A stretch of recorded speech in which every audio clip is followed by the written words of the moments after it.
Welcome to GreenViz Studio. I'm Nathan Rajendran, the Net Zero Analyst here at GreenViz, and I'm excited to be speaking with Mark Moroge, Vice President of Natural Climate Solutions at the Environmental Defense Fund. Hi, Mark. Hi, Nathan. It's great to be here. Thanks for having me.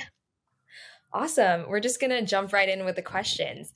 Can you help us understand the importance of tropical forests in tackling climate change and what's causing deforestation right now?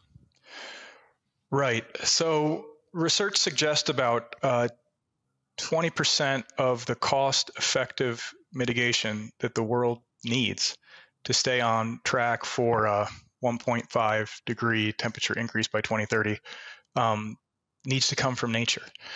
So essentially, there's no climate solution without a nature solution.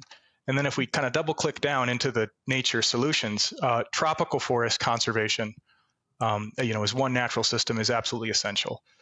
So about 11 million hectares or about 27 million acres. I grew up in the Southeast. That's about a North Carolina or a Virginia-sized chunk of land are lost from our tropical forests annually.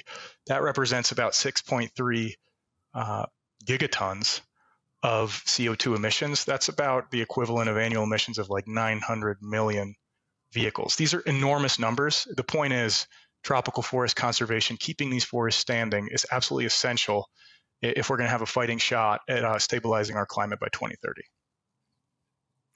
Absolutely, Mark.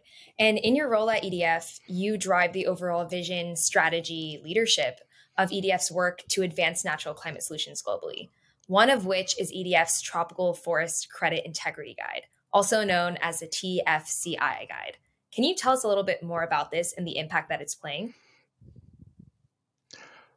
With pleasure. So, of course, we have an amazing team of folks at EDF and within our partner network. And the Tropical Forest Credit Integrity Guide was created essentially because, ourselves and many partners in recent years saw a tremendous uptick in interest in harnessing private capital through voluntary carbon markets to try and drive finance in service of tropical forest conservation, right? It's actually a growing acknowledgement that this is critical work that needs to be resourced and can be done so through high integrity carbon markets.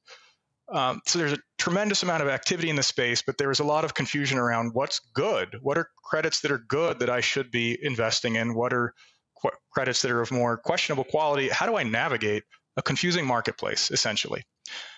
That's the genesis and the problem that the Tropical Forest Credit Integrity Guide seeks to solve for.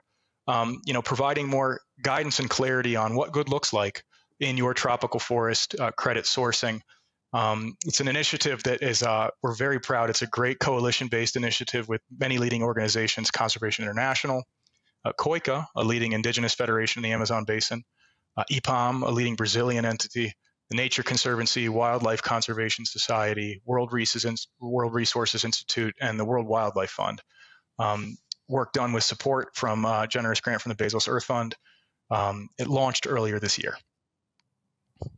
Wow, it seems like you have a really robust set of players contributing to this guide. What exactly is in the TFCI guide? Absolutely. So wanted to encourage folks to have a look at the website and guide after our interview, tfciguide.org. We can follow up separately on that. Essentially, there's a suite of basic recommendations. The first of which is keep your eyes on the prize as a business, decarbonize, right? Do whatever you can to reduce emissions within your business operations, and then go above and beyond by considering the purchase of high integrity tropical forest carbon credits for what you need to offset. So I want to clarify that you need to get your house in order, and for your additional emissions, purchase some of these high integrity credits that deliver incredible wins for climate as well as nature and people. It's a both and approach, not an either or approach. A second recommendation is to, within the portfolio of tropical forest credits, you can essentially invest in keeping forests standing or in restoring forests through tree planting.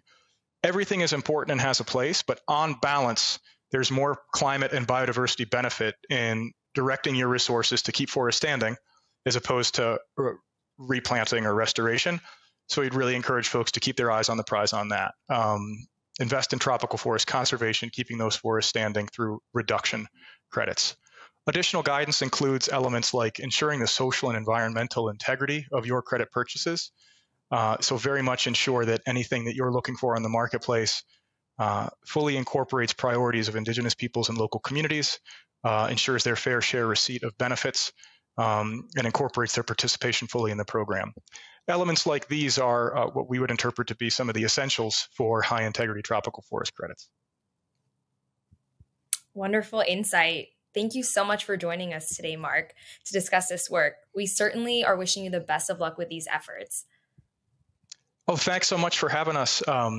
Keen to support the industry and keen to support partners in making nature an essential part of the climate solution. Absolutely. Well, thank you. You just heard from Mark Moroge, Vice President of Natural Climate Solutions at the Environmental Defense Fund. Thanks everyone for watching this episode of GreenBiz Studio. I hope you'll join us again soon in the future.